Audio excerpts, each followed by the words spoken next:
Hi friends, இன்றைக்கி நம்ம பார்க்க போகிறது முருங்கைப்பூ பொரியல். அதுக்கு தேவையானது முருங்கைப்பூ, தேங்காய் எண்ணெய், கடுகு, உப்பு, வரமிளகாய், சின்ன வெங்காயம் பொடி பொடியாக நறுக்குனது. ஒரு பாத்திரம் எடுத்துக்கலாம். அது சூடானதுக்கப்புறம் தேங்காய் எண்ணெய், எண்ணெய் சூடானதுக்கப்புறம் கடுகு நல்லா பொரிஞ்சதுக்கப்புறம் நம்ம பொடியாக நறுக்கி வச்ச வெங்காயம், நம்ம முருங்கைப்பூ எவ்வளோ எடுத்துக்கிறோமோ அதே அளவுக்கு சின்ன வெங்காயம் போட்டால் ரொம்ப நல்லாயிருக்கும்.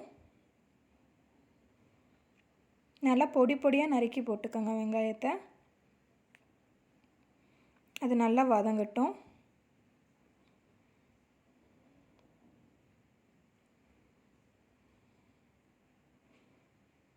வெங்காயம் வணங்கிட்டு இருக்கும்போதே ஒரு வரமிளகா,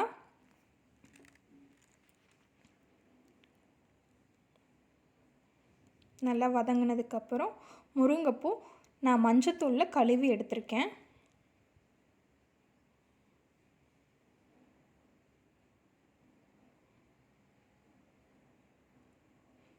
முருங்கைப்பூ ரொம்ப உடம்புக்கு நல்லது. இதை வாரம் ஒரு முறையாவது குழந்தைகளுக்கு செஞ்சு கொடுங்க.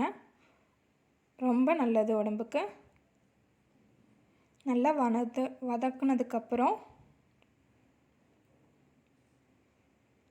தேவையான அளவு உப்பு, கொஞ்சமாக தண்ணி ஊற்றிக்குங்க.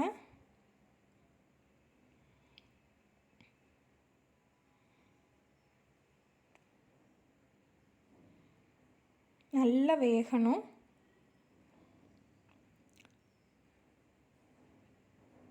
கொஞ்சமாக மஞ்சத்தூள் சேர்த்துக்கலாம்.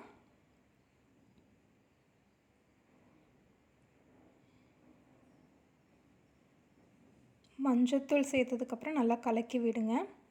நல்லா வதங்கட்டும். நல்லா வெந்ததுக்கப்புறம் நம்ம வெங்காயம் எந்த அளவுக்கு எடுத்துக்கிட்டோமோ அதே அளவுக்கு தேங்காய் பூ போட்டுக்கலாம்.